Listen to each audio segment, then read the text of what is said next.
Alors, ok. C'est bon, je peux poser quelques questions? Est-ce que vous pouvez revenir sur le tableau initial, le TCD2, je crois? Oui, là, dans ce tableau. En dehors de TG, TF, TC, TRC, TFS, il n'y avait pas un autre calcul à faire, un autre KPI?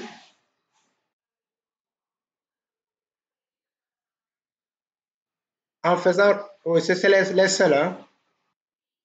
Ok. Est-ce que vous pouvez, pour le TCR, est-ce que vous pouvez recliquer sur la formule, enlever la multiplication par 100, enlever le fois 100 et valider. Voilà. Alors, ajouter, cliquez sur le 0, ajouter deux valeurs décimales.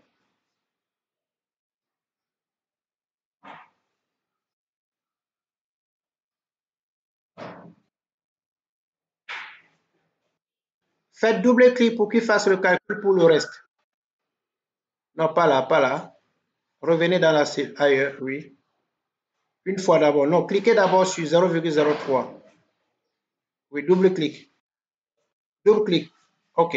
Maintenant, sélectionnez toute la colonne et mettez le formaté en pourcentage. Vous ajoutez une valeur décimale.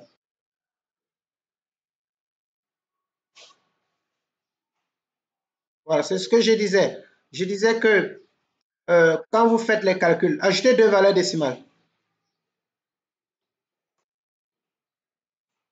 Donc, vous voyez que ceux qui ont trouvé tout à l'heure, c'était le calcul qui était ici, n'avait pas de valeur décimale.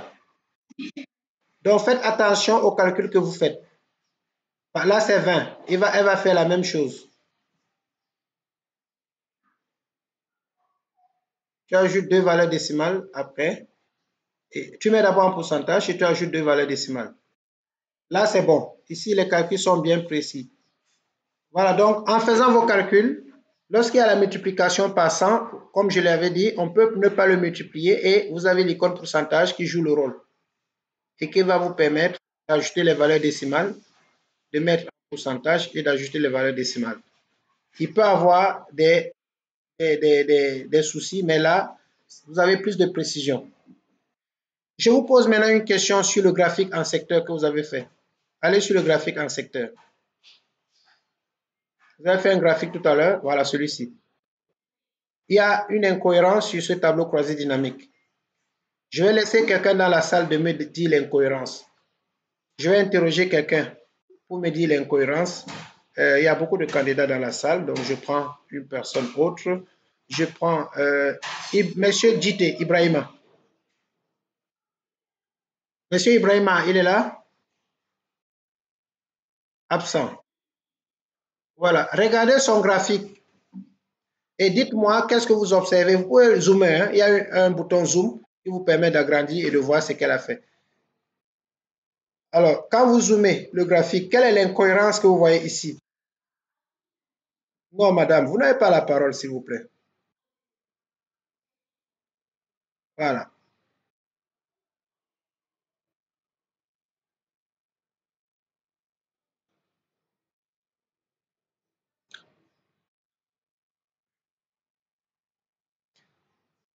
Non, elle a déjà donné la solution. Elle a besoin parce qu'on pouvait avoir un accident, deux accidents, zéro accident. C'est une confirmation qu'il n'y a pas eu d'accident dans cette... Dans certains cas, il y aura des accidents. Ça fait partie des modalités. À mon avis, le problème, c'est au niveau du vide. Elle a déjà donné la solution. C'est pour ça que j'ai dit qu'il ne fallait pas qu'elle parle. Le vide ici n'a pas de sens parce que quand on regarde même le graphique, vous voyez que le vide, voilà. Donc, alors, il faut aller dans le filtre, madame, et enlever. Là, on a mis ici, étiquette de ligne. Là où c'est écrit étiquette de ligne. Regardez votre écran. Non, pas là-bas. Avant le graphique, là où il y a le tableau. Avant le graphique.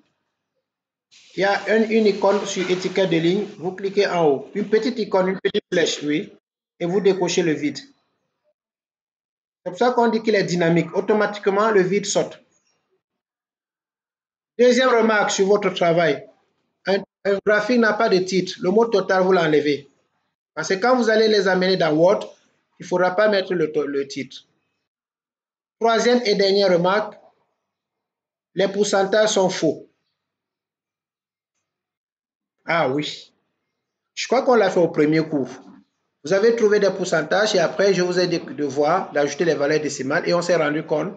Est-ce que vous avez fait le premier cours avec moi? C'est le même problème ici. Alors, non, non, pas là-bas. Allez sur le graphique. Je vais corriger. Clique droit sur l'un des pourcentages. Clique droit sur l'un des... Non, c'est bien. Sur l'un des pourcentages, clique droit. Mettre en forme, étiquette de données. Le dernier, le dernier. Alors, dans ce menu, faites circuler vers le bas. Vous allez voir le mot nombre. Tout à fait. Faites nombre. Vous cliquez sur nombre, oui. Et là où c'est écrit standard, vous cliquez et vous choisissez pourcentage.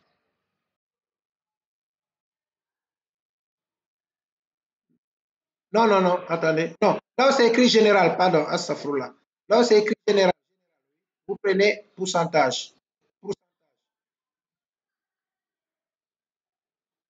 Non, reprenez la méthode. Reprenez, annulez ce que vous avez fait. Faites CTRL Z. Faites CTRL Z. D'accord, c'est bon, c'est annulé. Reprenez maintenant la méthode. Clic droit. Oui, c'est 111%. Vous allez voir la vraie réponse tout à l'heure. En bas, le dernier élément dans la liste, oui. En bas, nombre. Vous descendez complètement. Maintenant, dans général, là où c'est écrit général, vous prenez pourcentage. Voilà. Donc, c'est 71,42.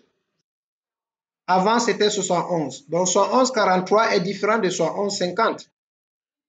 Donc, c'est pour ça que je vous ai dit tout à l'heure que les pourcentages sont faux. Donc, en retenir, quand on fait Excel avancé, il faut être très précis. Lorsque vous faites un graphique en secteur, il faut ajouter les valeurs décimales pour être sûr d'avoir des pourcentages qui respectent la cohérence. Voilà, c'est tout pour vous. Merci. Le suivant.